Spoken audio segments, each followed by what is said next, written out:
उसी के अंदर आता है बेसिक ऑपरेशन एंड फैक्टराइजेशन। बिल्कुल सही बोल रहे हो।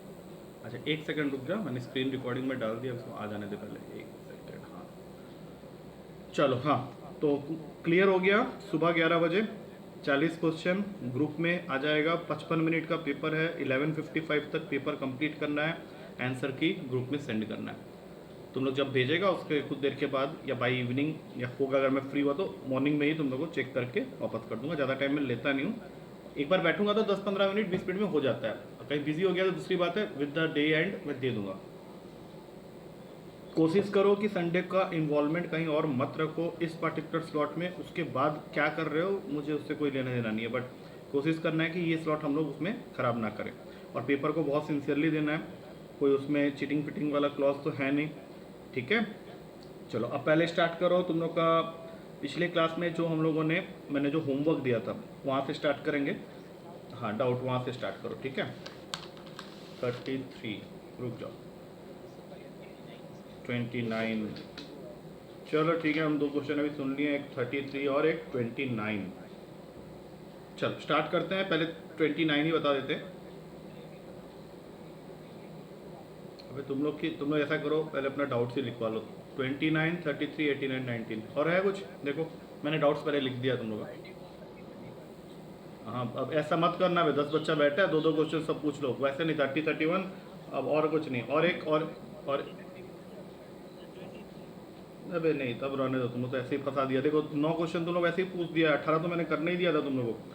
16 क्वेश्चन था तुम लोग का, तुम लोग ऐसे ही पूछ लिया। दो तीन ग्रुप में वैसे ही डिस्कस हो गया। तुम लोग खुद कुछ कर भी रहा है या नहीं? कल का पेपर में कैसे करेगा फिर पेपर क्वेश्चन? हाँ हाँ तो मैंने ऑप्शन चेक कराया था, तुम सुना नहीं होगा तब। मैंने आंसर सब चेंज कराया था। जब भी मैं देता हूँ होमवर्क तो उसमें करेक्शन बता के देता हूँ, ठीक है। आज भी होमवर्क दूंगा बचे हुए क्वेश्चंस का, तो उसमें भी करेक्शन बता के दूंगा, ठीक है। अभी फिलहाल हम लोग इससे ज़्यादा नहीं करने वाले। ये रहे तुम्हारे 8 क्वेश्चन एज ए डाउट, ठीक है। चलो आ जाओ। सबसे पहले इस लिस्ट में आता है 18 नंबर। तो 18 नंबर में तुम्हारे पास में एक पॉलिनोमियल है, x³ minus 3x² minus 3x+9, और वो तुमको बोल रहा है कि it is divided by x minus A, और it is a factor. x minus A को वो फैक्टर बता रहा है। तो तुमको क्या करना है, पहले तो ऑप्शंस में देखना है कि कुछ आइडिया वहाँ से मिले। तो पहला ऑप्शन तुमको क्या बोल रहा है कि a क्या है, एक इंटीजर है, क्योंकि उसको चाहिए a का वैल्यू। फाइंड a, ये उसने बोला है। तो पहला तो इंटीजर है, तो अब ऐसे कैसे पता चलेगा कौन सा इंटीजर है? दूसरे ऑप्शन में दिया है कि जो भी a है दैट इज़ डिविजिबल बाई 9। चलो इस बात से एक्चुअली कुछ पता नहीं चलता है। तीसरे में दिया है can not be integer. Can not be integer का मतलब है कि तुम्हारा जो भी a का वैल्यू है वो रूट में होना चाहिए। चौथा है कुछ वैल्यूज़ दे दिया। अब देखो ऐसे क्वेश्चन में जब तुमको कुछ भी नहीं पता तो तुम एक ऐसा ऑप्शन को जरूर पिक कर लो जहाँ पे तुमको कुछ वैल्यूज़ दिख रहा है। जैसे अभी तुमको यहाँ पे डी ऑप्शन में जाके कुछ वैल्यूज़ दिखा है, √3 माइनस √3 एंड 3। इसमें से जो सबसे सिंपल वैल्यू है 3, उसको इस पॉलिनोमियल के अंदर पुट करके देखो कि कहीं ये तो आंसर नहीं दे रहा। और आंसर दे रहा है यानी कैसे पता चलेगा? अगर हम लोग 3 को इस पॉलिनोमियल में पुट करें और ये 0 बन जाए तो जरा एक बार पुट कर लेते हैं 3 को इसी पॉलिनोमियल के अंदर में। 27 minus 27 minus 9 plus 9, I think इससे 0 बन रहा है। और हम लोगों ने पढ़ा हुआ है रिमाइंडर एंड फैक्टर थ्योरम में कि जिस वैल्यू को पॉलिनोमियल में पुट करके उसको 0 बना दे तो हम लोग फैक्टर मान लेते हैं x माइनस दैट वैल्यू। तो x माइनस 3 क्या हो गया? एक तरह से इसका फैक्टर हो गया। अब x माइनस 3 को हम लोग को क्या करना है, इस पॉलिनोमियल से डिवाइड कर देना है, क्योंकि हम लोग को पता है कि ये डिवाइड हो जाएगा। डिवाइड करना आई थिंक सबको मालूम है। तो ये कैंसिल हुआ यहाँ पे, ये बन गया -3x², साइन चेंज करो। अब ये बन गया -3x+9। अब यहाँ पे तुम क्या करेगा, -3 लिखेगा। तो ये -3x बन के साइन कैंसिल हुआ, ये +9 ये भी कैंसिल हुआ। तो इससे क्या पता चला कि जो बाकी दोनों फैक्टर्स मुझे मिलने वाले हैं वो मिलेंगे जब मैं x² - 3 को 0 के इक्वल करूँगा। और x² - 3 को 0 के इक्वल करने का मतलब है x² हो जाएगा 3, और यहाँ से x का वैल्यू आ जाएगा ±√3। अब तुम ऑप्शन में चेक कर लो, D option will become your final answer. तो कहने का मतलब ये है कि जब भी ऐसा क्वेश्चन आए तो जब तुम्हारे पास में कुछ भी नहीं है, डेटा कुछ भी नहीं है, तो एक ऐसे ऑप्शन से स्टार्ट करो जहाँ पे वैल्यूज़ अवेलेबल है। अब सीधा वैल्यूज़ को पुट करके हम लोगों ने चेक किया, 3 को पुट किया पॉलिनोमियल में और वो 0 बन गया। तो x - 3 को फैक्टर बनाया और वहाँ से डिवाइड करके जो कोसेंट आया उसको 0 के इक्वल करके वहाँ से 2 और फैक्टर निकाल लेना। This is called factorisation of cubic polynomial, जो हमने पढ़ा था 9th क्लास में, ये मैंने इस क्वेश्चन में यूज़ किया है। 18 के बाद आता है तुम्हारा 19 नंबर क्वेश्चन, जो कि बहुत ही सिंपल क्वेश्चन है। मैंने तुम लोगों को पॉलिनोमियल का एक स्टैंडर्ड फॉर्म दिया था, और वो स्टैंडर्ड फॉर्म होता है f x is equals to a0 x to the power of 0, a1 x to the power of 1, a2 x to the power of 3, ऐसे कर करके ये जाता है an x की पावर n। तो ये क्वेश्चन वहीं से स्टार्ट हो रहा है कि एक पॉलिनोमियल है जिसको हमने डिवाइड किया है x माइनस 1 से, और इस केस में तुम्हारा जो रिमाइंडर आया है दैट इज इक्वल्स टू 1। ये क्वेश्चन में ऑलरेडी गिवन है। तो बात तो वही हो गई, जिससे डिवाइड करना है उसको तुम लोग स्टार्ट करके इक्वेट करो 0 के साथ में, वहाँ से x का वैल्यू आ गया 1। अब इसको उठा के इस पॉलिनोमियल में पुट कर दो, जहाँ जहाँ पे x है वहाँ पे 1। तो ये हो गया f1 is equals to a0 plus a1 plus a2 plus a3 और ये डॉट डॉट डॉट an। और उसने तुमको ये भी बोल दिया है कि जब तुम इसको डिवाइड करोगे तो इसका जो रिमाइंडर आएगा दैट इज इक्वल्स टू 1। ये पहले ही लाइन में गिवन है कि if the remainder of the polynomial a0 a1x plus a2x square ऐसे करके an xn को जब मैं x माइनस 1 से डिवाइड कर रहा हूँ तो रिमाइंडर 1 आ रहा है। दैट मीन्स कि फर्स्ट स्टेप में तुमको ये मिल गया। अब अपने जितने भी इवन वाले टर्म्स हैं उसको 1 के साइड में फिक्स कर दो, और जो ऑड वाले हैं उसको लेफ्ट हैंड साइड में ही रहने दो। तो a1 a3 ये वाले टर्म्स यहाँ रह जाएंगे, और जितने इवन वाले हैं वो 1 वाले साइड में चले जाएंगे, तो सब माइनस के साथ जाएंगे। तो वहाँ 1 माइनस कॉमन ले लिया मैंने, और सारे इवन टर्म्स को एक ब्रैकेट के अंदर में पुट कर दिया। अब तुमको सिर्फ इतना चेक करना है कि ये ऑप्शन कहाँ पे अवेलेबल है। तो ध्यान से देखोगे तो ये ऑप्शन तुम्हारा है डी ऑप्शन। डी ऑप्शन में ये आंसर अवेलेबल होगा, और उसने क्या किया है, लेफ्ट हैंड साइड वाले पार्ट को इधर रख दिया है, और राइट हैंड साइड में a1 plus a3 plus a5 लिख दिया होगा। I hope it is clear to all of you. आज मैंने पूछा नहीं एक बार भी, दोनों क्वेश्चन क्लियर हैं? चलो फिर ठीक है, आगे बढ़ते हैं। तो अगला क्वेश्चन आ रहा है 18-19 हो गया। उसके बाद अपने पास में आता है एक लाइन से यहाँ पे 23, पहले तो 23 देख लेते हैं।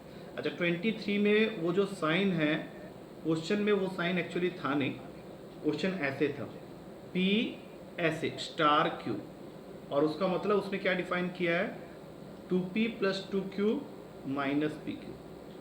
मतलब अगर दो नंबर के बीच में मैंने ये साइन लगा दिया तो उस दो नंबर के साथ तुमको क्या करना है, फर्स्ट वाले को डबल प्लस सेकंड वाले को डबल माइनस फर्स्ट और सेकंड का प्रोडक्ट। तो अब ये क्वेश्चन स्टार्ट होता है with this 8 star x is equals to 4। ये उसने तुमको दे दिया, और बदले में बोला कि ये जो x जो कि नहीं पता है हम लोग को, उसकी वैल्यू क्या होगी। तो अगर मुझे ये साइन का मतलब समझ में आ गया है तो सबसे पहला काम क्या करना है, इस वैल्यू को कंसीडर करना है P और इस वैल्यू को कंसीडर करना है Q। तो according to the condition of the question ये एक्सप्रेशन बन गया 16 plus 2x minus 8x is equals to 4। यहाँ से आ जाएगा माइनस 6x माइनस 12, दोनों को कट किया, x की वैल्यू आ गई 2। और तुमको मेरे ख्याल से क्वेश्चन में x की वैल्यू ही निकालना था, तो तुम्हारा आंसर यहाँ पे आ चुका है, x इज इक्वल्स टू 2। आया समझ में? क्लियर है? हाँ, बताते जाना, क्योंकि मैं पूछते रहूँगा बीच बीच में, तभी मुझे भी लगेगा कि तुम सुन तो रहा है कम से कम। अच्छा, 23 क्या, उसके बाद 29, 30, 31, 33, 34 एक लाइन से है तुम्हारे क्वेश्चन। तो सबसे पहले 29 देख लेते हैं। अब वो गलत हो रहा होगा फिर, और क्या, 27 देख लूँगा पहले, चलो 27 ही देख लेते हैं। 27 में तुमको बोला गया है x³ plus 5x square plus 10k अगर डिवाइड होता है x स्क्वायर प्लस 2 के साथ में तो रिमाइंडर आता है माइनस 2x। ये है तुम्हारा क्वेश्चन, ठीक है। अब तुमको इस क्वेश्चन में k मिसिंग लग रहा होगा, k की वैल्यू निकालनी है। दो तरीका है क्वेश्चन को करने का, एक तो तुम उसी तरीके से करो जैसे अभी तक करते आए हो, लेकिन अगर तुम डिवाइड करके करना चाहते हो तो डिवाइड करके भी आंसर आएगा। अब जिस तरीके से बोलोगे मैं उस तरीके से कर दूंगा, कोई दिक्कत नहीं है, फाइन। नहीं, इज डिविजिबल, नहीं इज डिविजिबल नहीं, उसको इज डिवाइडेड बाई कर दो, क्योंकि उसने रिमाइंडर दे तो दिया है ना तुमको, तो वो डाउट तो पहले क्लियर हो जाना चाहिए कि वहाँ पे डिविजिबल नहीं है, इज डिवाइडेड बाई है, ठीक है। ठीक है, डिवाइडेड होगा, खत्म हो गई बात। अब तो पहला तरीका तो ऐसे कर लो जैसे डिवाइड करते हो, लेट्स सी क्या निकल के आता है। ये लिख लो पहले ऐसे करके, डिवाइड करना तुम लोग को मालूम है। सबसे पहले ये मल्टीप्लाई होगा एक्स के साथ में, एक्स क्यूब बना, कैंसिल हो गया। 2x का कोई जगह नहीं है, इसको साइड में चिपकाओ बस। अब इसका साइन चेंज होगा, पहले आ गया 5x², फिर -2x प्लस 10k। अब तुम्हारा नेक्स्ट है x², x² को हम लोग को 5 के साथ में करना है, तो ये हो गया 5x²। साइन चेंज किया, उड़ाओ इसको, 2 × 5 10 होता है, उसको अलग लिखना पड़ेगा। साइन चेंज किया, अब तुम्हारे पास में आ गया -2x प्लस 10k -10। अब तुम सोचो आगे तो डिविजन पॉसिबल है ही नहीं, तो ये जो पार्ट आया है यही तुम्हारा बन गया रिमाइंडर, जिसका वैल्यू तुमको ऑलरेडी दिया हुआ है क्वेश्चन में -2x। अब तुम बोले सर इसके आगे आप डिवाइड क्यों नहीं किए, तो सीधी सी बात है, यहाँ पे x² है तो और डिवीजन पॉसिबल नहीं, यहाँ पे x आ गया ऑलरेडी। तो नेक्स्ट स्टेप में -2x कैंसिल हो गया, यहाँ से 10k का वैल्यू को 10k इक्वल करो, k का वैल्यू आ गया 1। आई थिंक 1 ऑप्शन में गिवन है तुमको। अब तुम बताओ तुमने क्या किया था जिसकी वजह से -1 आ रहा था।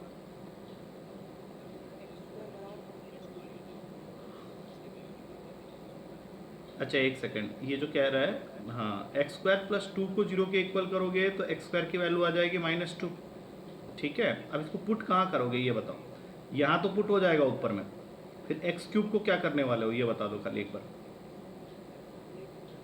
हाँ ब्रेक कर सकते हैं उसको, तो x³ को लिख लो x² × x + 5x² + 10k, और रिमाइंडर जो है वो है -2x, यही कह रहे हो ना।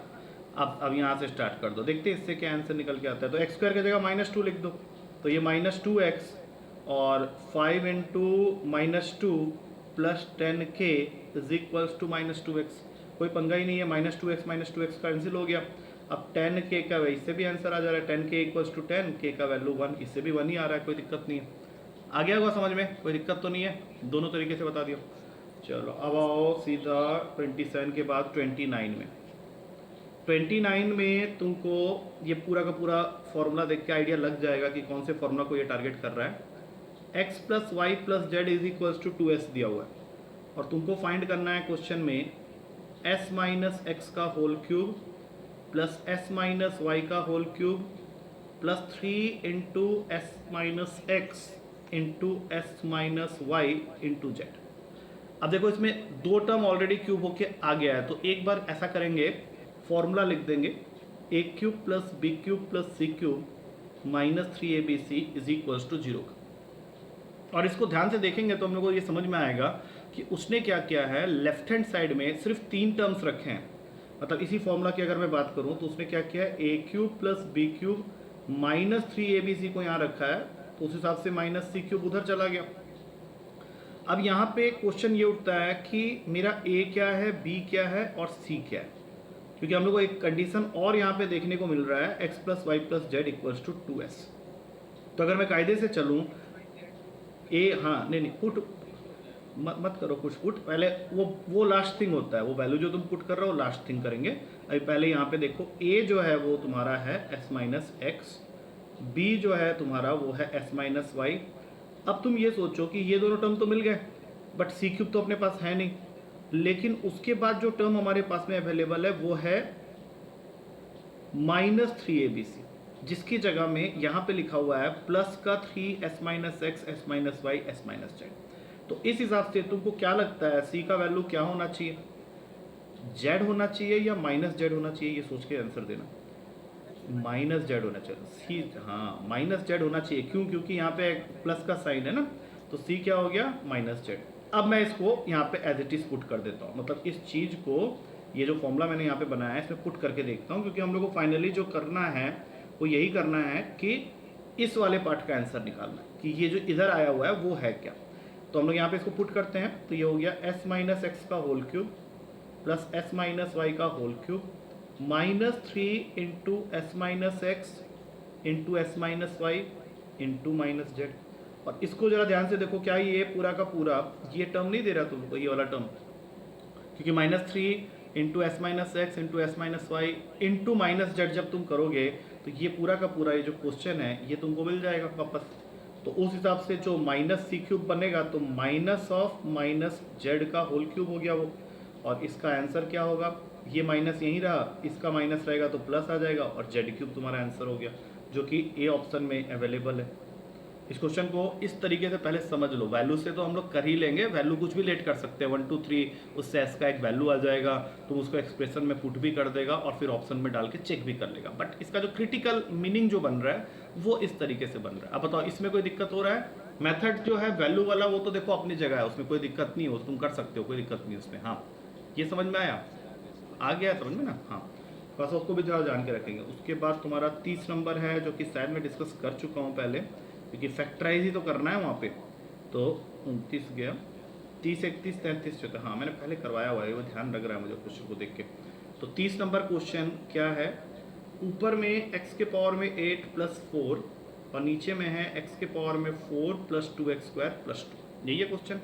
तो देखो नीचे को तो हम लोग कुछ नहीं कर सकते, ऊपर वाले में ए स्क्वायर प्लस बी स्क्वायर का आइडेंटिटी यूज करेंगे, जो कि होता है ए प्लस बी का होल स्क्वायर माइनस 2ab।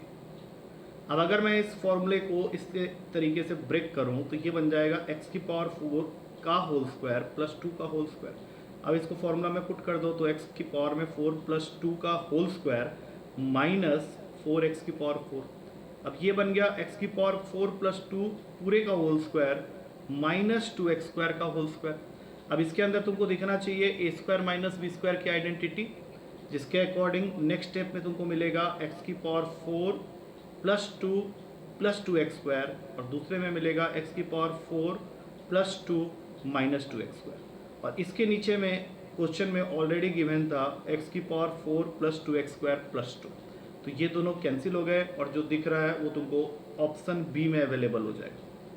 इसमें तुम अगर वैल्यू पुटिंग करोगे तो तुमको थोड़ा सा बड़ा वैल्यू लेने का जरूरत है, 1 मत लेना, 2 ले लो। अब 2 लेके तुमको करना क्या है? सबसे पहले तो एक्सप्रेशन में पुट करना है, ये जो भी है इसके अंदर में पूरा का पूरा, जहाँ जहाँ पे x है वहाँ पे 2 पुट करेंगे और फिर ऑप्शन में चेक करेंगे कि कौन सा ऑप्शन इसको डिवाइड कर रहा है। जैसे मान लो ये क्वेश्चन कोई करना चाहे तो सबसे पहले 2 ही बार डाल लो, 2 डालोगे तो ऊपर आ जाएगा 256 होता है 2 की पावर 8 प्लस 4 ऐड कर दिया तो 260 और नीचे इसको डिवाइड कर रहे हो 16, नीचे 2 का 8 प्लस 2 तो 260 अपॉन ये बन गया 26, जो कि देगा आंसर 10।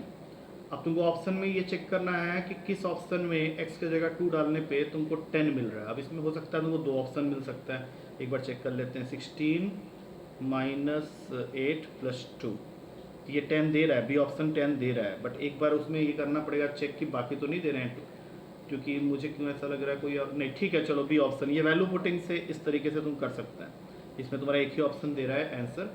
और दूसरा तरीका जो मैंने अभी बता दिया है उससे भी तुम क्वेश्चन को कर सकते हैं। उसके बाद तुम मेरे ख्याल से 33 34 31 भी था क्या डाउट में? हाँ 31 भी पूछा हुआ था, 31 33 34, हाँ 20 तो कर लिए थे हम लोग, ए ऑप्शन है। 29 का लास्ट स्टेप, ये रहा 29 क्वेश्चन। क्या दिक्कत हो रही है लास्ट स्टेप, कहाँ पे नहीं समझ में आया बताओ? ये तो कर लिए थे ना, पहले तो फॉर्मूला लिख लिए, उससे ए मिल गया, बी मिल गया और सी मिल गया। सी कैसे मिला? तो वो इसको देख के मिला, यहाँ -3abc हम लोग लिखे हैं, जबकि यहाँ प्लस का साइन है। s माइनस एक्स और s minus y already positive था, तो सी का वैल्यू -z होगा, तभी तो -3abc का ये टर्म यहाँ पे प्लस देगा ना। तो वो सोच के मैंने सी को -z लिखा और फिर इस फॉर्मूला में पुट कर दो एज इट इज, जो वैल्यूज तुम लिया है तुम यहाँ पुट करेगा तो ये पूरा का पूरा एक्सप्रेशन आ जाएगा। और राइट हैंड साइड में क्या आना चाहिए? तो वो है माइनस का c³। सी हमने कितना डिसाइड किया था? -z। करो यहाँ पे पुट, आ तो जाएगा आंसर। एक बार सॉल्यूशन फिर से देखना, क्लियर हो जाएगा, कोई दिक्कत नहीं। 31 33 34 जल्दी खत्म करें इसको। 31 में क्या कह रहा है? सिंपल है, 2 ऑड इंटीजर हैं जिसमें n को उसने लेस देन m रखने के लिए बोला। तो कोई भी 2 ऑड इंटीजर ले लो, जैसे क्या लेना चाहोगे? 1 3 लेके देखें, देख लेते हैं एक बार, ऐसे ले लेते हैं। तो m² minus n square, m² minus n square, तो ये हो जाएगा 9 माइनस 1 8। हाँ तो बस ठीक है, डी ऑप्शन में 8 है। अच्छा कोई बच्चा बोलेगा सर मैं 3 और 5 लेना चाहता हूँ, मैं उसको रोक तो सकता नहीं। उसने क्या किया? n ले लिया 3 को, m ले लिया 5 को। अब डालो जरा m² माइनस n स्क्वायर करेंगे तो ये हो जाएगा 25 माइनस 9, वो हो गया 16। अच्छा 16 भी डिविजिबल बाई 8 होगा, कोई दिक्कत वाली बात नहीं है। तो इस हिसाब से देखा जाए तो डी जो है वो कवर कर रहा है अच्छी तरह से सबको। तुम बोलेगा सर 2 भी होगा 4 भी होगा, तो 2 और 4 तो होगा, लेकिन तुम अगर उसमें देखेगा लार्जेस्ट, क्योंकि वहाँ पे एक वर्ड ये भी लिखा हुआ है लार्जेस्ट इंटीजर, तो लार्जेस्ट जब देखने जाएगा तो वो 8 होगा, 6 बिल्कुल नहीं होने वाला, इस हिसाब से उसका आंसर किया गया।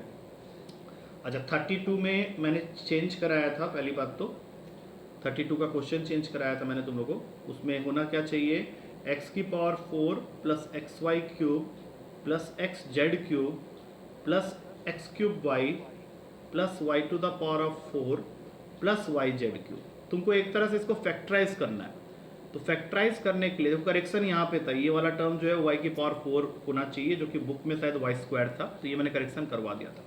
तो फैक्टराइज करने के लिए हम लोग क्या करेंगे, इसके दो पार्ट्स बना देंगे ऐसे करके, जैसे मैंने अभी लाइन लगाया है।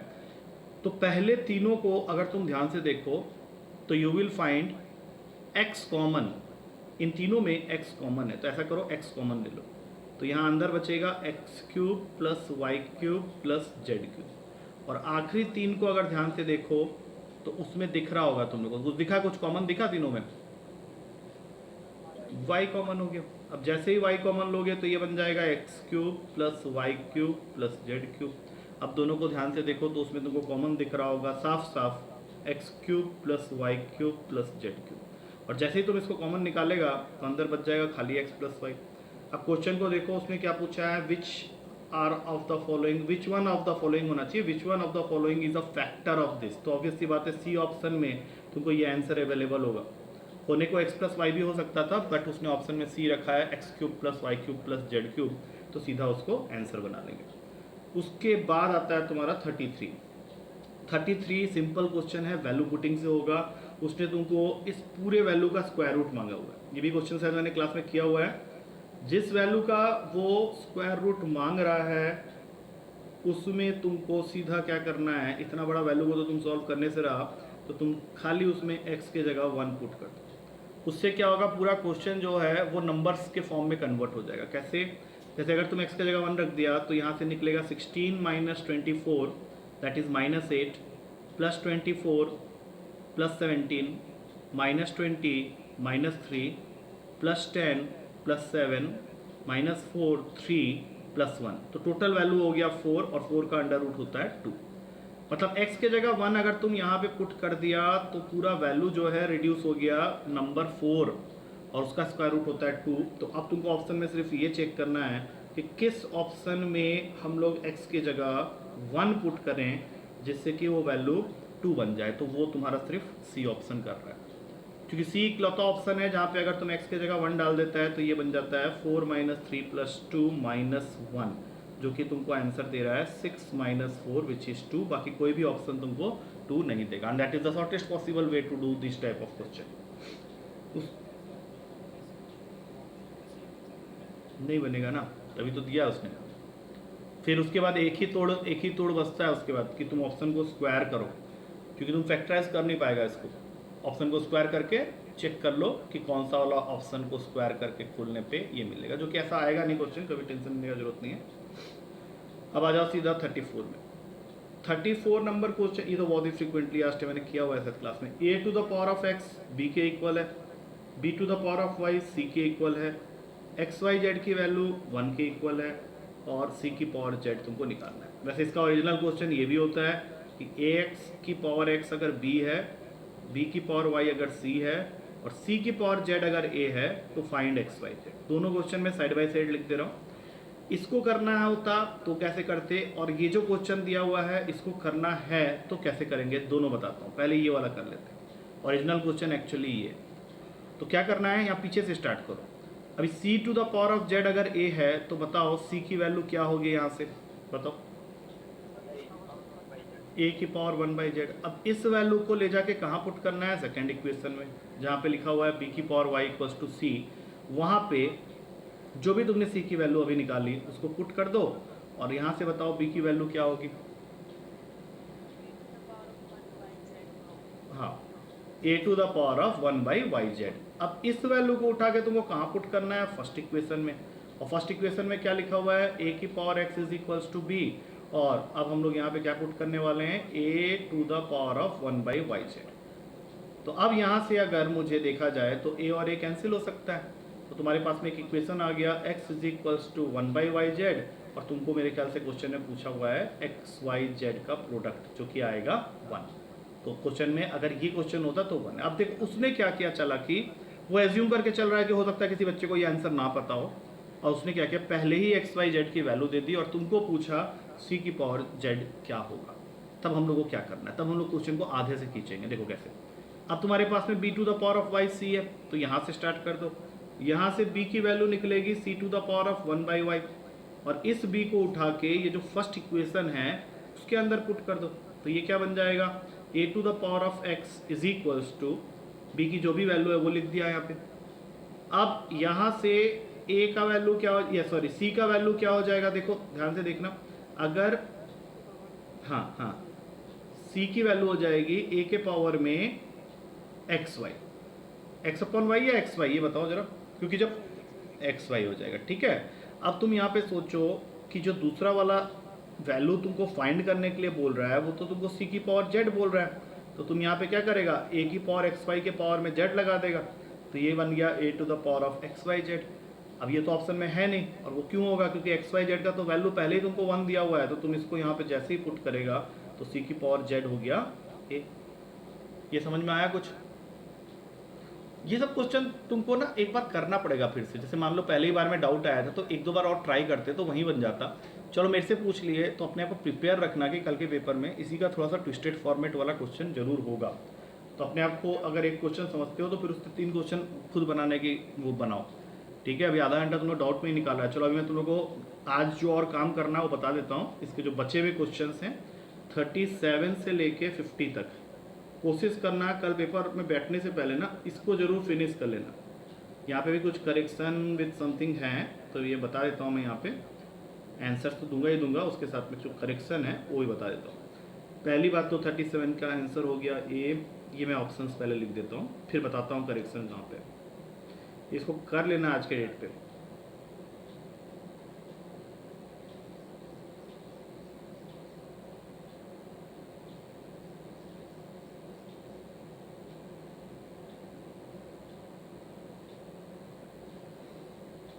तो आंसर्स मैंने दे दिए हैं, साइड में करेक्शंस दे रहा हूँ।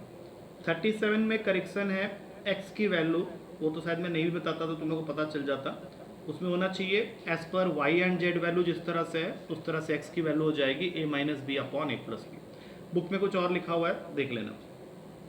38 में क्वेश्चन में बड़ा करेक्शन है, उसमें ऐसे होना चाहिए होल अंडर रूट में 1 minus x to the power of 4 minus x square पूरे का under root is equals to x minus 1।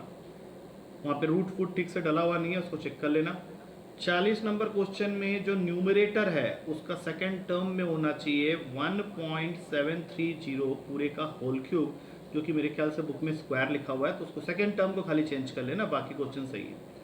उसके बाद एक है 46 नंबर जहाँ पे लिखा हुआ है एक्स इज इक्वल, छोटा करेक्शन है 1/1 प्लस 1/1 प्लस 1/1 प्लस, ये ऐसे चल रहा है अप टू इन्फिनिटी।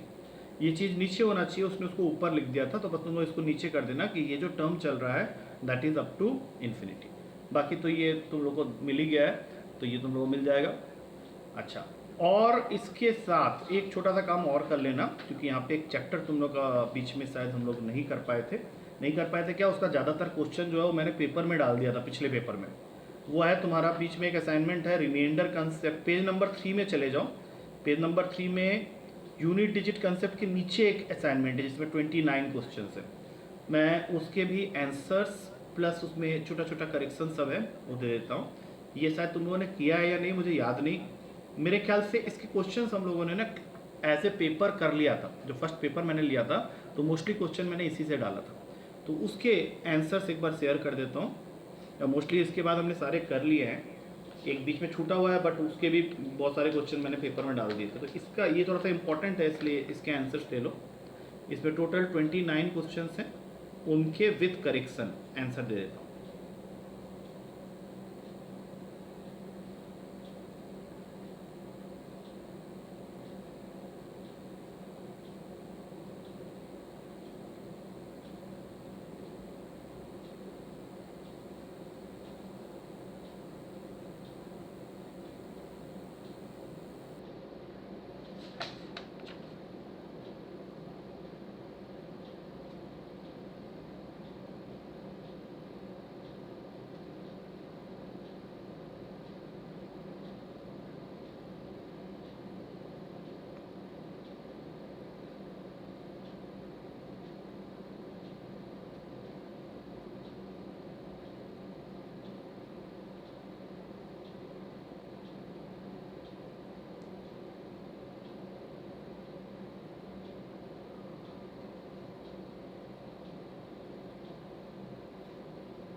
ये तो हुए आंसर।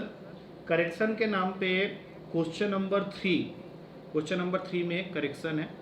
उसमें लिखा हुआ है ए नंबर व्हेन डिवाइडेड बाय, वहाँ होना चाहिए 2,3,5, बट वो मेरे ख्याल से बुक में लिखा हुआ है 2,30.5, तो उसको चेंज कर लेना। It should B A number is divided by 2,3,5। उसके बाद 11 नंबर क्वेश्चन में के को वो लिख रहा है इवन वर्ड मिसिंग है। It should be even positive integer, उसमें सिर्फ लिखा हुआ है पॉजिटिव इंटीजर, तो वहाँ पे it should be even positive integer. 14 number condition जो है, 14 नंबर क्वेश्चन में आर और एस के ऊपर में कंडीशन डाला हुआ है जो कि ठीक से प्रिंट नहीं हुआ है। इट शुड बी कि तुम्हारा आर और एस जो है वो 0 और 1 के बीच में लाई करना चाहिए, इंक्लूसिव ऑफ 0 एंड 1, आर और एस की जो वैल्यू है। उसके बाद 18 नंबर क्वेश्चन में what is the sum of all positive integers less than 100 होना चाहिए, वहाँ पे 10 लिखा हुआ है। It should be less than 100। 25 number question में a 10 digit number is divisible by 4 as well as के बाद नंबर मिसिंग है, इट इज़ 5। ये पिछले पेपर में मैं दे चुका हूँ, उसमें ज़्यादा डाउट नहीं आएगा। और 27 में भी पिछले पेपर में दे चुका हूँ। लेट पी डिनोट होगा, वहाँ पे डोनेट लिखा हुआ है।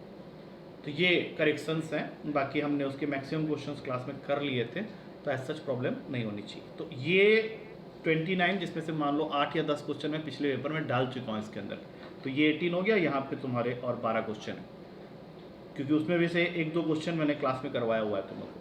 तो 30 क्वेश्चन ये जरूर कर लेना कल सुबह 11 बजे से पहले। इसको बैठो आज रात में कभी बैठ के इसको ना ख़त्म कर लेना, मतलब ठीक है। ये हो गया तुम्हारा नंबर सिस्टम, इधर ख़त्म करते हैं इस बात को अभी। और तुम लोग का HCF LCM हम लोग कर रहे थे, जिसमें हमने नंबर्स पे क्वेश्चंस कर लिए थे। HCF into LCM equals to product of 2 numbers पे क्वेश्चंस कर लिए थे। और पिछली क्लास में हमने किया था HCF and LCM of polynomials, तो वो भी चैप्टर ऑलमोस्ट कंप्लीसन की तरफ जा रहा है। वहाँ पे आज हम लोगों ने करना है application based question. HCF LCM के कुछ क्वेश्चन होते हैं, वर्ड प्रॉब्लम्स होते हैं, जो कि रियल लाइफ से डील करता हुआ क्वेश्चन होता है, तो उनके बारे में बात करेंगे। कुछ ज़्यादा नहीं है, 5-6 टाइप के क्वेश्चन होते हैं। तो लेट मी सी, अगर आज फिनिश हो जाता है तो ठीक है, अदरवाइज मंडे तो ख़त्म होना ही होना है। ठीक है, तो स्टार्ट करते हैं। तो हेडिंग डालेंगे, 4th वैरायटी है एप्लीकेशन बेस्ड क्वेश्चन। इस लिस्ट में सबसे पहला क्वेश्चन जो होता है वो होता है question based on floor and tiles. ये अभी तो करोगे ही करोगे, बाद में मेंसुरेशन में भी इसका एप्लीकेशन देखने को मिलेगा, और वो जो भी एप्लीकेशन होगा वो यहीं से आता है। क्वेश्चन किस तरह से आएगा, तुम्हारे पास में एक रेक्टेंगुलर फ्लोर है। मैं ये क्वेश्चन अभी पूरा करके दिखाऊंगा, बदले में एक क्वेश्चन दे दूंगा तुम लोग करने के लिए। This is the first type I am giving. तो एक रेक्टेंगुलर फ्लोर है, उस रेक्टेंगुलर फ्लोर की लेंथ दी हुई है 9 मीटर 99 सेंटीमीटर, और इस रेक्टेंगुलर फ्लोर की जो ब्रेड्थ है वो गिवन है 4 मीटर 7 सेंटीमीटर। क्वेश्चन तुमसे बोल रहा है कि what is the least number of square tiles required to pave the floor of this room, या हिंदी में समझ लो कि तुमको इस रेक्टेंगुलर फ्लोर को स्क्वायर टाइल्स से कवर करना है। अब जैसे मैं ये बात बोलूँगा तुम लोग बोले ऐसा लगा लो ना, छोटा छोटा स्क्वायर टाइल्स लगा लो, लेकिन क्वेश्चन ये चाह रहा है कि तुम minimum number of square tiles से इसको कवर करो। मतलब जितना कम से कम स्क्वायर टाइल्स लगा के तुम इस रेक्टेंगुलर फ्लोर को कवर कर सकता है वो तुमको बताना है। इसका मतलब ये जो फिगर तुम्हारे दिमाग में अभी चल रहा था ये नहीं होना चाहिए। तुमको कुछ ऐसा सोचना है कि मिनिमम अगर मुझे स्क्वायर टाइल लगाना है तो ऑब्वियस सी बात है कि उन स्क्वायर टाइल्स का जो साइड होना चाहिए वो बड़ा होना चाहिए, छोटा होना चाहिए, पहले बताओ। बड़ा होना चाहिए, और वो भी ग्रेटेस्ट होना चाहिए, मतलब जितना बड़ा हो जाए ताकि मैं मिनिमम से मिनिमम स्क्वायर टाइल्स से ख़त्म कर लूँ। तो कहीं ये सोच के मत बैठ जाना कि सर एक बीच में बना दो ना, ऐसे करके 2 बन जाएगा, हो जाएगा। नहीं, ऐसा नहीं, वो क्वेश्चन पे डिपेंड करता है। ऐसा जरूरी नहीं कि हमें हम 20 से टान देंगे एक लाइन तो 2 इक्वल पार्ट्स में डिवाइड हो जाएगा और हो गया, नहीं। तो अभी तुम्हारे लिए इस क्वेश्चन में 2 चीज़ें जरूरी हो गई। पहली चीज़ कि जो तुमको वो बोल रहा है least number of square tiles लगा के तुमको इस फ्लोर को कवर करना है, तो उसके लिए ज़रूरी क्या है कि तुम जो स्क्वायर टाइल लगाओगे उसका साइड जो होना चाहिए वो मैक्सिमम होना चाहिए, maximum side of the square tile, each square tile. और अगर वो क्वेश्चन में हमें दे देता तो हम लोग क्या करते, सीधा area of the rectangular floor को area of each square tile से डिवाइड कर देते। ऐसे क्वेश्चन तुम लोग किए होंगे बचपन में कि टोटल नंबर ऑफ हमें स्क्वायर टाइल्स पता करना है, फ्लोर का लेंथ ब्रेड्थ पता है, स्क्वायर टाइल का साइड पता है, तो सीधा क्या हो जाएगा area of floor which is rectangular in nature upon area of square tile each square tile. तो उससे हम लोग को आंसर मिल जाएगा। लेकिन उसने क्या किया, तुमको स्क्वायर टाइल का साइड नहीं दिया, तो अभी तुमको सबसे पहले क्या करना है, स्क्वायर टाइल का साइड निकालना है, और वो भी क्या होना चाहिए, मैक्सिमम साइड होना चाहिए। तो अब सोचो कि मैक्सिमम का मतलब क्या होता है, एचसीएफ या एलसीएम। जब भी हम लोग क्वेश्चन करते हैं एचसीएफ, तो किन वैल्यूज का एचसीएफ निकालोगे, तो जो तुम्हारा रेक्टेंगुलर फ्लोर का लेंथ और ब्रेड्थ है उसका तुमको एचसीएफ निकालना पड़ेगा। तो यहाँ पे इसका एक फ्लो चार्ट अगर हम लोग बनाएं तो ईच साइड या maximum each side of square tile जो है उसकी वैल्यू किसके इक्वल हो जाएगी, that is equals to HCF of length and breadth of the floor. मतलब each side of square tile का जो मैक्सिमम वैल्यू होगा वो किसके इक्वल होगा, that will be equals to HCF of length and breadth of the floor. अब इन दो वैल्यूज का एचसीएफ तुमको निकालना है। उससे क्या होगा, तुमको ईच साइड या maximum side of each square tile मिल गया। उसके बाद एरिया ऑफ द फ्लोर को एरिया ऑफ स्क्वायर टाइल से डिवाइड कर देना। तो इस क्वेश्चन में जो मेन कहाँ से स्टार्ट हो रहा है कि हम लोग को इन दोनों वैल्यूज का एचसीएफ निकालना है, और एचसीएफ निकालने के लिए हम लोग को सबसे पहले इनको एक यूनिट में लाना पड़ेगा। किस यूनिट में लाना पसंद करोगे, मीटर में या सेंटीमीटर में, सोच के बताओ। सेंटीमीटर में। तो लेंथ इसका हो गया 999 सेंटीमीटर, और ब्रेड्थ कितना हो जाएगा तुम लोग बता दो, 4 मीटर 7 सेंटीमीटर, टोटल 407 सेंटीमीटर। अब हम लोग क्या करने वाले हैं, इन दो वैल्यूज़ का एचसीएफ निकालेंगे, जिससे कि हम लोग को एरिया ऑफ स्क्वायर टाइल मिलने के लिए साइड मिल जाए। तो कैसे निकालते, 999 और 407 का अगर एचसीएफ निकालना है तो क्या तरीका सबसे बढ़िया रहेगा, डिवीज़न कर लो। अब डिवीज़न करते समय बस अपना थोड़ा मेहनत रखना, 407 जाएगा नहीं, इससे 2 में काटेगा, 814 हो गया, 5 8 1। अब ए 185 को डिवाइड करना है 407 में, 2 में जाएगा 370 आ गया, अब बचा 37। अब 37 को 185 से डिवाइड करोगे, ये 5 में इसको काट देगा। मतलब जो नंबर तुम ढूंढ रहा था वो इतना आसानी से तुमको मिलता नहीं, अब मिल गया कि इन दोनों वैल्यूज़ का जो एचसीएफ होगा वो 37 होगा। लेकिन ये जो तुम 37 निकाला है ये किसका वैल्यू हो गया, अभी पहले बताओ, side of each square tile का मैक्सिमम वैल्यू। तो अब तुम्हारा काम क्या है, नंबर ऑफ स्क्वायर टाइल्स निकालने का। कौन है वह, उसके देखो गंदा बात निकल जाएगा। हाँ, n इज इक्वल्स टू हो गया 999 इंटू 407 और अपॉन में हो जाएगा 37 इंटू 37। यही होगा या कुछ और चल रहा था दिमाग में, बताओ। एरिया ऑफ रेक्टेंगुलर फ्लोर को देखो, मैंने ऊपर फॉर्मूला लिखा हुआ है, area of floor upon area of each square tile, बस यही होगा। अब इसको कटिंग वटिंग कर लो थोड़ा सा, और ये कटिंग करोगे तो ये इसको काटेगा 11 में और ये इसको काटेगा 27 में। ये मैंने थोड़ा सा याद है मुझे, इसलिए मैंने लिख दिया, तुम लोगों को तो कट करके देखना पड़ेगा। और आंसर हो गया 297। अब पहले तो समझ लो कि समझ में आया कि नहीं, ताकि मैं तुमको एक क्वेश्चन देने वाला हूँ। कहाँ से, मैं किसका वेट कर रहा था तुम ये बात बोलने के लिए, ऊपर से क्या नहीं समझ में आया, जल्दी बोलो बोलो, कौन सी चीज़ नहीं समझ में। एरिया ऑफ फ्लोर तो लेंथ इंटू ब्रेड्थ। अरे एक बात बताओ, तुम्हारे पास में एक रेक्टेंगुलर फ्लोर है, ठीक है, जिसका लेंथ है सपोज कर लो 25 और ब्रेड्थ है सपोज कर लो 4। मैं बोलूँगा कि इसको स्क्वायर टाइल से फिट करना है, और स्क्वायर टाइल का हर साइड में तुमको दे दूंगा सपोज 2 सेंटीमीटर। तो तुमको कितना स्क्वायर टाइल लगाना है कैसे पता चलेगा। रेक्टेंगुलर फ्लोर जो है तुम्हारा, उसका लेंथ मैंने तुमको बोला 25 और ब्रेड्थ बोला 4, और मैंने बोला इसको स्क्वायर टाइल से कवर करना है, और स्क्वायर टाइल का साइड तुमको दे दिया 2। अब बताओ ये कैसे करोगे इस क्वेश्चन को। फ्लोर का एरिया निकालेंगे और स्क्वायर का एरिया निकालेंगे और डिवाइड मारेंगे, पता चल जाएगा। जैसे फ्लोर का एरिया कितना हो जाएगा 25 इंटू 4 100, और स्क्वायर टाइल का एरिया निकालोगे तो 2 का स्क्वायर 4, तो कितने लगने वाले हैं, कितने लगेंगे बताओ, 25। तो यही तो इस क्वेश्चन में भी हो रहा है, बस इस क्वेश्चन में डिफरेंस ये है कि तुमको रेक्टेंगुलर फ्लोर का लेंथ और ब्रेड्थ गंदा वैल्यू दिया है, और स्क्वायर टाइल का साइड नहीं पता तुमको। तो स्क्वायर टाइल का साइड निकालने के लिए तुमको मैंने क्या समझाया कि तुम पहले फ्लोर का जो लेंथ और ब्रेड्थ है उसका एचसीएफ निकालो। वो जो एचसीएफ आएगा that will give you the maximum possible side of each square tile. और एक बार तुमको स्क्वायर टाइल का साइड पता चल गया तो फ्लोर का area upon each square tile का एरिया डिवाइड करते ही तुमको नंबर ऑफ टाइल्स का वैल्यू मिल जाएगा, जैसा हमने अभी जस्ट किया है, अभी किया ना क्वेश्चन।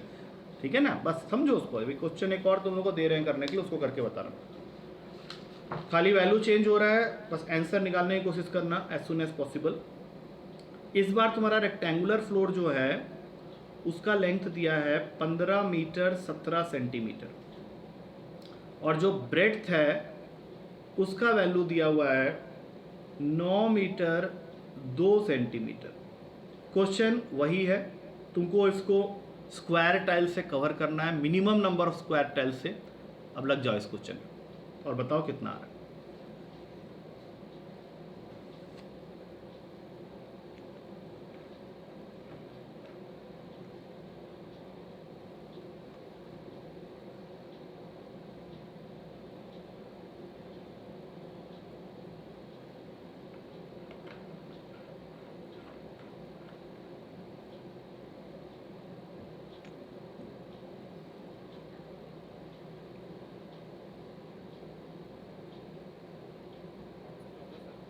क्या हो गया है अचानक? हाँ, 8,814 क्या किए पहले बताओ इसका।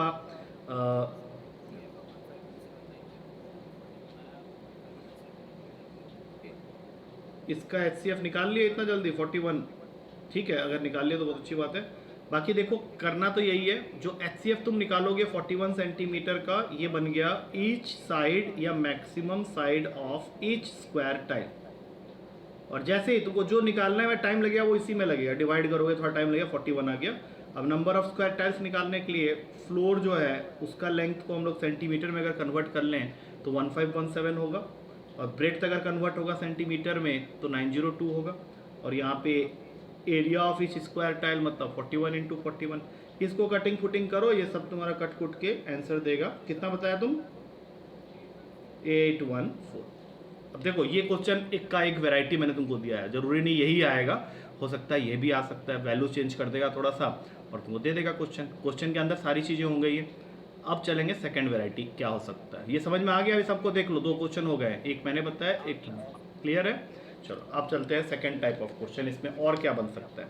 तो एक और क्वेश्चन है जो कि आया हुआ था तुम्हारे पेपर में, उसमें उसने क्या किया, तुमको एक केस दिया है कि तुम्हारे पास में 21 मैंगो ट्रीज हैं, 42 एप्पल ट्रीज हैं और 56 ऑरेंज ट्रीज हैं। ये 3 तरह के ट्रीज हैं, 21 मैंगो ट्रीज, 42 एप्पल ट्रीज और 56 ऑरेंज ट्रीज। तुमको क्या करना है, क्वेश्चन ये कह रहा है कि these plants have to be planted in rows, मतलब तुमको रोज में लगाना है। बट उसके लिए कुछ कंडीशन उसने डाले हुए हैं। क्या है कंडीशन? कि ईच रो कंटेन्स, मैं लिख देता हूँ इस कंडीशन को अच्छे से ताकि समझ में आए तुमको। Each row contains same number of trees of 1 variety only. मतलब 2 चीज़ों पे वो एम्फोसिस डाल रहा है। पहला कि जो भी तुम रो बनाओगे उसमें नंबर ऑफ ट्रीज जो लगेंगे वो इक्वल लगने चाहिए। ऐसा नहीं कि किसी में 10 लगा रहे हो, किसी में 15 लगा रहे हो, किसी में 20 लगा रहे हो, ऐसा नहीं। हर रो में नंबर ऑफ ट्रीज जो होना चाहिए वो सेम होना चाहिए, और सेम होने के साथ साथ एक ही वैरायटी का होना चाहिए। मतलब एक, जब तुम मैंगो ट्रीज लगा रहे हो तो उसमें धीरे से एप्पल के ट्री नहीं लगाना है, या एप्पल के ट्रीज लगा रहे हो तो उसमें बीच में ऑरेंज के ट्रीज को नहीं घुसेड़ना है। तो ये दोनों कंडीशन को मिक्स करके उसने तुम्हें बोला है ट्रीज लगाने के लिए। और इस क्वेश्चन के 2 पार्ट्स हैं। पहला का पार्ट है what is the maximum number of trees to be planted in each row. What is the maximum number of trees to be planted in each row? हर कतार में मैक्सिमम ट्रीज तुम कितना लगा सकता है। और दूसरा पार्ट है what is the minimum number of rows in which the above trees can be planted। I think question को पहले क्लियर कर लो, क्योंकि ये कोई मैथमेटिक्स का क्वेश्चन नहीं है, जनरल क्वेश्चन है। हाँ क्या? नहीं, दोनों आंसर गलत है। अभी पहले एक चीज़ समझो, फर्स्ट पार्ट को पहले करना है।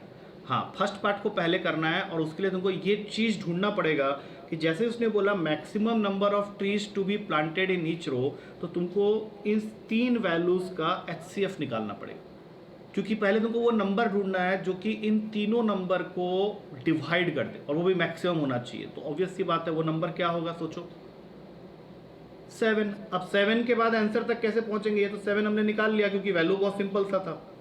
अब क्या करें, 7 ट्रीज हमने मैंगो के लगाए, तो इस हिसाब से 3 रो बनेंगे मैंगो के ट्रीज को खत्म करने के लिए, क्योंकि हर रो में तुम्हारा कंडीशन क्या है, each row contain same number of trees of 1 variety only. मैंने वो नंबर ढूंढ लिया था, 7 के हिसाब से 3 रो मैंगो के लिए बनेंगे। अब आया एप्पल, तो वो कितने रो में खत्म होगा सोचो, 6 होगा। 1 2 3 4 5 6, ये हो गया 6 रोज बन गए एप्पल ट्रीज के। और ठीक उसी तरीके से 7 के हिसाब से अगर हम लोग लगाना जारी रखें तो ऑरेंज ट्रीज 56 हैं, उसको ख़त्म करने के लिए कितने रो बनेंगे, 8। तो फिर देख लो भाई, पहला पार्ट का आंसर आया था 7 और दूसरे पार्ट का आंसर हो जाएगा 3 + 6 + 8, 17 आंसर आ गया।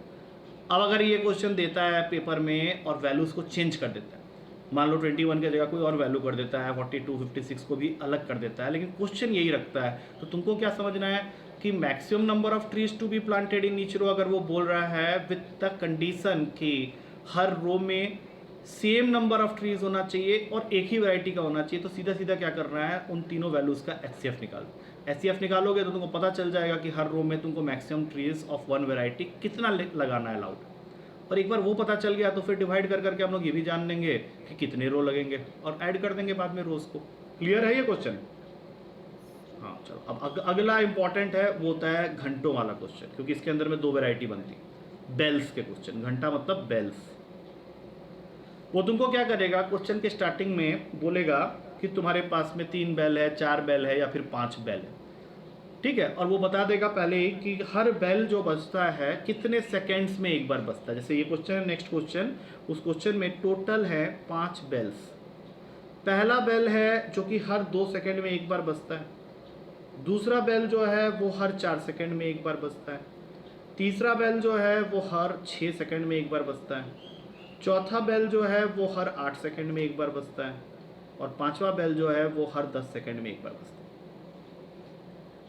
अब क्वेश्चन तुमसे क्या पूछ रहा है कि how many times will all the 5 bells toll together, toll मतलब एक साथ बजेंगे, इन से 20 मिनट्स, 20 मिनट में ऐसा कितनी बार होगा कि ये 5 घंटे एक साथ बजेंगे, क्योंकि कोई ना कोई एक ऐसा टाइम आएगा जब ये 5 बेल एक साथ बजेंगे। तो पहले तो तुमको वो टाइम निकालना पड़ेगा, और फिर वो आज 20 पूछ रहा है, कल को 40 मिनट भी पूछ सकता है। तो यहाँ पे देखो रूल्स क्या है, इस क्वेश्चन का कुछ आंसर तो तुम लोग गेस कर लिया होगा।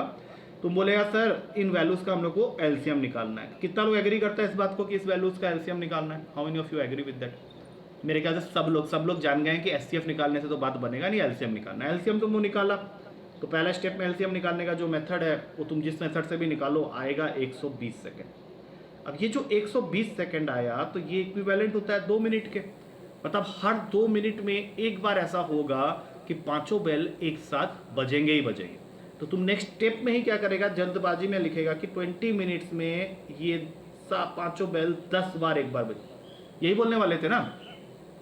अरे ये हाँ बस 11 बार। यहाँ पे याद रखना कि जब तक वो क्वेश्चन में ये लाइन ना लिखे कि excluding the time of start, कुछ क्वेश्चन में ये लिखा हुआ मिल जाता है excluding the time of start. अगर उसने ये लाइन नहीं लिखा है तो ये जो फाइनल आंसर आया है इसमें एक +1 तुमको करना ही पड़ेगा, मतलब 11 बार। अब तुम बोलिए सर ये +1 किस लिए कर रहे हैं, तो ये जो +1 कर रहे हैं ये वो एज्यूम कर रहा है कि स्टार्टिंग में एक बार सबसे पहले वो एक साथ बजे थे, उसके हर 2 second 4 second 6 second 8 second 10 second के बाद फर्स्ट सेकेंड थर्ड फोर्थ और फिफ्थ बेल एक एक बार बजते हैं। तो ये जो टाइम है that is the time of start. और अगर इसी क्वेश्चन में मैं ये लाइन डाल दूं excluding the time of start, तो फिर तुम्हारा जो 10 वाला आंसर था वही सही हो जाता। लेकिन चूंकि वो बात उसने लिखी नहीं है तो तुमको क्या करना पड़ेगा कि जो भी आंसर निकालोगे उसमें +1 करोगे। अब बताओ ये चीज़ समझ में आया है क्या कुछ? इसको बहुत अच्छे से समझ लेना, क्योंकि अगर तुम लोग ये गलती कर दोगे ना तो फिर वो फंस जाएगा क्वेश्चन। अच्छा, अब आते हैं हाँ, इसी के अंदर में अब अगली वैरायटी, चौथी वैरायटी। लेकिन अब इतनी इजी हो गई है क्योंकि ऑलरेडी 2-3 टाइप में बता दिया, तो उससे तुमको एक आइडिया लग गया कि अरे सर तो यही सब बता रहे हैं, फालतू वाली बातें सब, ये सब तो हम लोग कर लेंगे। वो बात सही भी है, एक बार चीज़ें समझ में आ जाए तो फिर वो फालतू बात ही लगता है। क्वेश्चन क्या है, ट्रैफिक लाइट के ऊपर में। अब तुम लोग घूमने जाता होगा तो हर जगह तुम लोग को ट्रैफिक लाइट मिलता होगा। अब तुम लोग उसको तोड़ के भागता होगा कि नहीं भागता होगा हमको नहीं मालूम, लेकिन उखाड़ना नहीं है भाई। तो ट्रैफिक लाइट जहाँ जहाँ पे है, जैसे दिल्ली में जो लोग रहता है उन लोग को पता होगा कि हर जगह ट्रैफिक लाइट का जो ड्यूरेशन होता है रेड से ग्रीन या ग्रीन से रेड होने का, उसका अलग अलग होता है। तो एक क्वेश्चन है हमारे पास में कि 3 डिफरेंट क्रॉसिंग्स हैं। पहले क्रॉसिंग में हर 48 सेकेंड में एक बार तुम्हारा रेड लाइट ग्रीन में कन्वर्ट हो जाता है।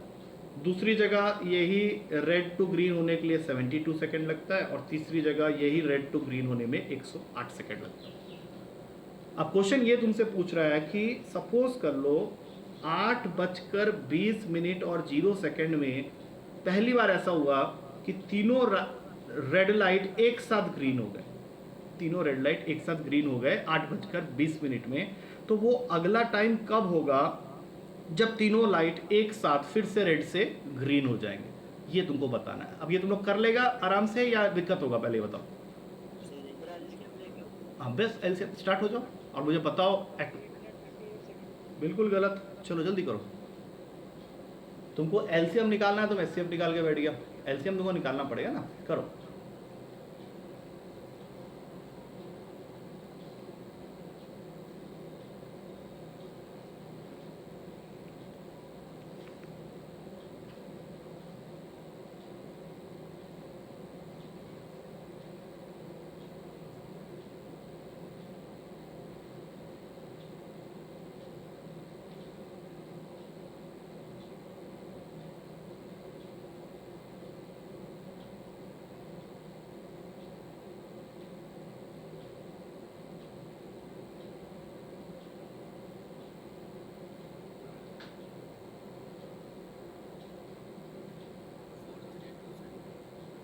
टाइम पूछा है तुमसे, तुमसे वो पूछा है कि 8:20 और 0 सेकेंड में पहली बार ऐसा हुआ था कि तीनों रेड लाइट एक साथ ग्रीन हुए थे। तो वो जो तुम नहीं, अभी टाइम पूरा बताओ ना। जैसे 8:20 और 0 सेकेंड में बोल रहा हूँ, तो उस हिसाब से जो तुम्हारा नेक्स्ट टाइम बनेगा वो बताओ। वो तुमने एक आंसर मुझे भी बोल, नहीं एग्जैक्ट तो कुछ नहीं आएगा। अभी तुमने एलसीएम निकाला इसका, पहले ये बताओ एलसीएम कितना आया इन तीनों वैल्यूज का, वो तो तुमको निकालना ही पड़ेगा। कितना आया? 432 सेकेंड्स आया है। इसका मिनट और सेकेंड में कन्वर्सन करना पड़ेगा तुमको। बोलो कितना? 7 पॉइंट क्या होता है? 432 सेकेंड में मैं तुमसे ये पूछ रहा हूँ, 432 second is equivalent to how many? हाँ नहीं, गलत। क्या क्या? बिल्कुल भी नहीं, बिल्कुल भी नहीं। 432 सेकेंड को तो बिल्कुल गलत। छोड़ो, रहने दो, मैं तुम लोगों को समझाता हूँ।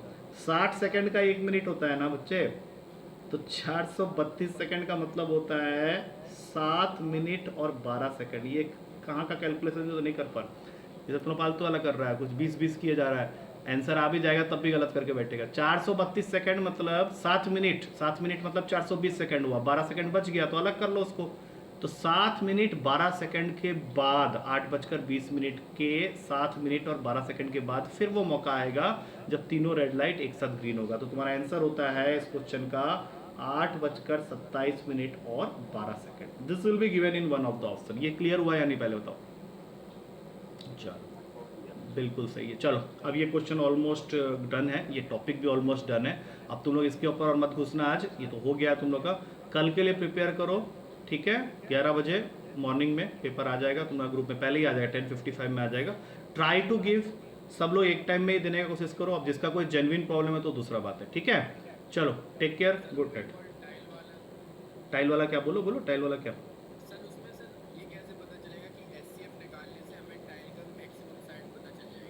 मैक्सिमम साइड निकालने के लिए ही तो हम लोग, देखो मैक्सिमम वर्ड जब हम लोग यूज़ करते हैं तो इसका मतलब ही होता है कि तुम एचसीएफ निकाल रहे हो, और तुम एचसीएफ निकालेगा जब तक नहीं लेंथ और ब्रेड्थ का, तब तक तुमको स्क्वायर टाइल का साइड नहीं मिलेगा ना। That is directly related to that. कि अगर तुम साइड जो है लेंथ और ब्रेड्थ का मैक्सिमम वैल्यू निकालना चाह रहे हो टाइल का, तो तुमको उस लेंथ और ब्रेड्थ का एचसीएफ ही निकालने पे वो मैक्सिमम साइड देगा। ठीक है, इसको एज ए रूल बना लो या जैसे बनाना है वैसे बना लो। ठीक है, ये टेबल में भी तो लिखा है सर आप। हाँ लिखवाया है मैंने, लेकिन वो पूछ रहा है ऐसा क्यों होगा, ये पूछ रहा है, तो मैं उसका आंसर दे रहा हूँ कि नहीं, उसको मानो तुम कि यही होगा। ठीक है, यस सर। चलो फिर ओके, डन डन, या गुड नाइट।